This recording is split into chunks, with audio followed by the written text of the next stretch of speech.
Article 370 हटने के बाद पीएम मोदी के पहले कश्मीर दौरे पर से पहले सुरक्षा के कड़े इंतजाम किए जा रहे हैं। 7 मार्च को श्रीनगर के बख्शी स्टेडियम में पीएम मोदी की एक रैली होगी। पीएम की रैली के लिए बख्शी स्टेडियम में तैयारी जोरों पर है। पीएम के दौरे से पहले पूरी कश्मीर घाटी में कड़ी सुरक्षा व्यवस्था देखने को मिली है और पीएम मोदी की सुरक्षा के लिए CRPF, Jammu Kashmir police, SSB और अन्य जवानों को अलग अलग लोकेशन पर तैनात किया गया। इसके साथ ही जम्मू श्रीनगर नेशनल हाईवे पर कड़ी सुरक्षा बढ़ा दी गई।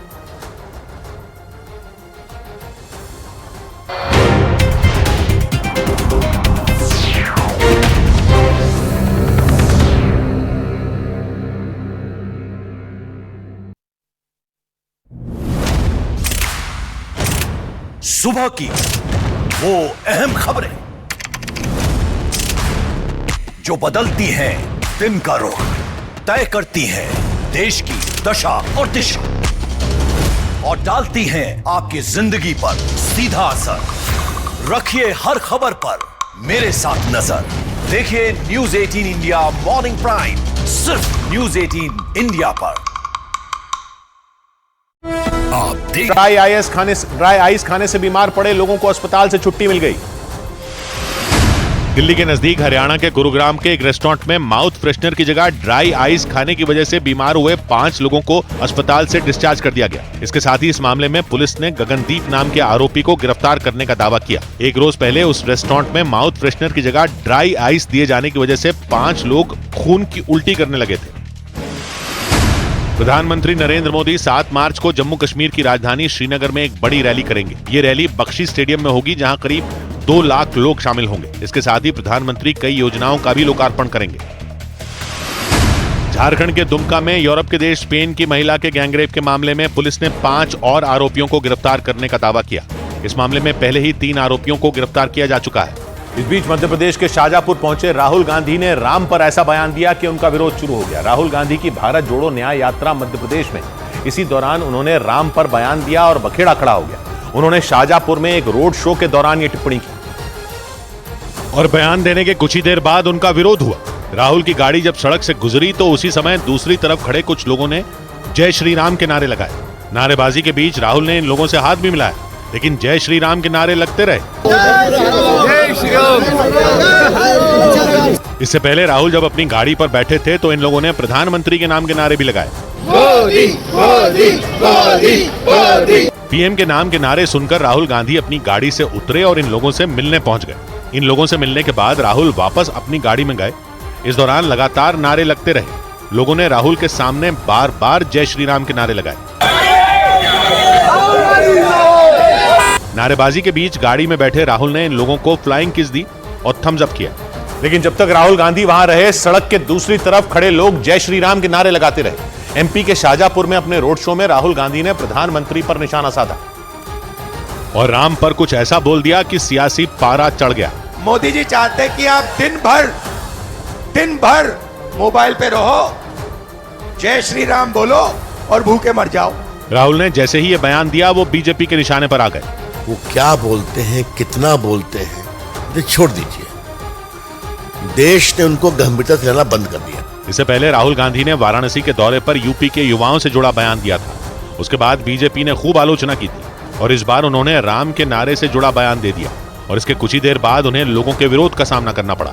उधर मध्य प्रदेश के छिंदवाड़ा में लगे कमलनाथ के पोस्टर चर्चा में आ गए, क्योंकि इन पोस्टरों में कमलनाथ को मध्य प्रदेश का भावी मुख्यमंत्री बताया गया। छिंदवाड़ा में ये पोस्टर ऐसे समय में लगाए गए जब राहुल गांधी की भारत जोड़ो न्याय यात्रा मध्य प्रदेश में है। और इसी दौरान छिंदवाड़ा में लगे कमलनाथ और नकुलनाथ के पोस्टर चर्चा में आ गए। पोस्टर में नकुलनाथ की तस्वीर के नीचे तो छिंदवाड़ा सांसद लिखा दिखा, लेकिन कमलनाथ की तस्वीर के नीचे भावी मुख्यमंत्री लिखा नजर आया और इसीलिए इन पोस्टरों ने लोगों का ध्यान खींचा। बताया गया कि ये पोस्टर छिंदवाड़ा कांग्रेस की ओर से लगाए गए और इनके जरिए लोगों को महाशिवरात्रि की बधाई दी गई।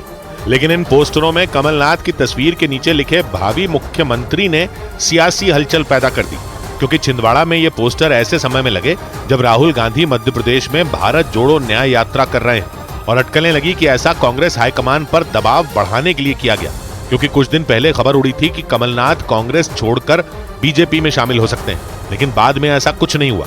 लेकिन छिंदवाड़ा में लगे इन पोस्टरों से एक बार फिर सियासी गहमा-गहमी तेज हो गई। इधर हरियाणा के फतेहाबाद में एक लड़के ने फेसबुक पर लाइव रहते हुए खुदकुशी करने की कोशिश की। हरियाणा के फतेहाबाद में एक लड़के ने भाखड़ा नहर में छलांग लगा दी। इससे पहले वो लड़का फेसबुक पर लाइव आया और कुछ लोगों के नाम लेकर बताया कि इनकी वजह से वो आत्महत्या कर रहा है। हालांकि वहां मौजूद एक लड़के ने उसकी जान बचा ली। सूत्रों के मुताबिक 48 लोकसभा सीटों वाले महाराष्ट्र में सीटों के बंटवारे को लेकर एनडीए में पेच फंस गया। खबर है कि वहां शिवसेना शिंदे गुट ने 22 सीटों की मांग कर डाली। ऐसा इसलिए क्योंकि शिंदे गुट ने उतनी ही सीटों की मांग की जितनी 2019 में शिवसेना को दी गई। वहीं इस गठबंधन में शामिल एनसीपी अजीत पवार गुट ने भी 10 सीटों की मांग की। महाराष्ट्र के नागपुर में एक तेंदुआ एक तेज रफ्तार गाड़ी की चपेट में आने से बुरी तरह घायल हो गया। इसके बाद उस तेंदुए को देखने के लिए भारी भीड़ जमा हो गई। इस बीच वहां पहुंची वन विभाग की टीम ने तेंदुए का रेस्क्यू किया। ब्रेकिंग न्यूज आ रही है पश्चिम बंगाल से। वहां ईडी ने टीएमसी नेता शाहजहां शेख की संपत्तियों को कुर्क कर दिया। ईडी ने शाहजहां शेख की 14 चल अचल संपत्तियों को कुर्क किया। ईडी ने उनके 2 बैंक खाते भी सीज कर दिए। ईडी के सूत्रों के मुताबिक उन दोनों बैंक खातों में करीब 13 करोड़ रुपए जमा थे। शाहजहां शेख पर ईडी ने यह एक्शन पश्चिम बंगाल के कोलकाता और संदेश खाली में बनाई गई संपत्तियों पर लिया। और ईडी के बाद संदेश खाली केस में सीबीआई की भी एंट्री हो गई। कलकत्ता हाई कोर्ट ने ईडी की टीम पर हुए हमले का केस सीबीआई को सौंप दिया। इसके बाद बिना देर किए सीबीआई के अधिकारियों की एक टीम कोलकाता में पुलिस मुख्यालय पहुंच गई ताकि केस से जुड़ी औपचारिकताएं पूरी की जा सकें। सीबीआई के अधिकारियों की गाड़ी शाम होते ही पश्चिम बंगाल पुलिस के मुख्यालय पहुंच गई। गाड़ी के पास मीडिया के कैमरे पहुंचे तो अधिकारियों ने गले में लटका सीबीआई का आई कार्ड भी दिखाया। शाहजहां शेख पश्चिम बंगाल में हुए राशन वितरण घोटाले में आरोपी हैं। 5 जनवरी को जब ईडी की टीम संदेश खाली में उनसे पूछताछ के लिए पहुंची थी, उस वक्त ईडी की टीम पर वहां के लोगों ने हमला कर दिया था। उसी मामले में बंगाल पुलिस ने शाहजहां शेख को 29 फरवरी को गिरफ्तार किया था और कोर्ट ने 10 दिन के लिए उन्हें पुलिस की हिरासत में भेज दिया था। लेकिन बीजेपी का आरोप है कि ममता बनर्जी की सरकार जानबूझकर शाहजहां शेख को बचाने में लगी है। इसीलिए मामले की जांच सीबीआई को सौंपने के हाईकोर्ट के फैसले पर बंगाल सरकार भड़क गई और हाईकोर्ट के फैसले के खिलाफ उसने सुप्रीम कोर्ट का दरवाजा खटखटा दिया। इसलिए काफी देर तक पुलिस मुख्यालय में वक्त गुजारने के बाद सीबीआई अधिकारियों को खाली हाथ ही लौटना पड़ा। मध्य प्रदेश की भोपाल लोकसभा सीट से बीजेपी की सांसद साध्वी प्रज्ञा ने अपनी ही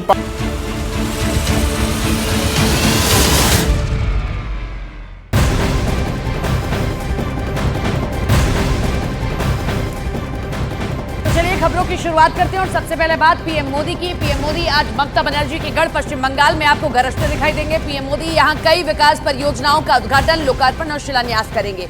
पीएम मोदी देश की पहली अंडर वाटर टनल का उद्घाटन करने जा रहे हैं। ये मेट्रो कोलकाता मेट्रो के हावड़ा मैदान एस्प्लेनेड से बीच चलने वाली और पीएम मोदी मेट्रो समेत 15,400 करोड़ रुपए की और परियोजनाएं हैं जिनकी शुरुआत करने वाले। इसके साथ ही पीएम मोदी बारासात में एक सार्वजनिक बैठक को संबोधित करेंगे। इतना ही नहीं, बारासात में पीएम मोदी महिलाओं की जनसभा को भी संबोधित करेंगे।